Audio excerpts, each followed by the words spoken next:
બાળવાટિકાથી ધોરણ 8 સુધીના વિદ્યાર્થીઓએ લીધો ઉત્સાહભેર ભાગ। વિદ્યાર્થીઓમાં વ્યવહારુ જ્ઞાન, કૌશલ્ય અને આત્મનિર્ભરતા વિકસાવવાનો પ્રયાસ।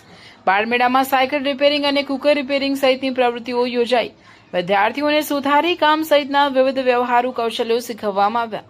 શિક્ષકોના માર્ગદર્શન હેઠળ બાળાઓ જાતે વિવિધ પ્રવૃત્તિઓ કરી કૌશલ્યનું પ્રદર્શન કર્યું। સ્કિલ આધારિત શિક્ષણથી વિદ્યાર્થીઓમાં આત્મવિશ્વાસ વધારવાનો અનોખો પ્રયાસ। શિક્ષણ સાથે જીવન ઉપયોગી કૌશલ્યનું જ્ઞાન આપવાનો શાળાનો પ્રયાસ। સફળ આયોજન બદલ શિક્ષકો, બાળાઓની શાળા પરિવારને અભિનંદન પાઠવ્યા। રિપોર્ટર વિપુલભાઈ ચૌધરી।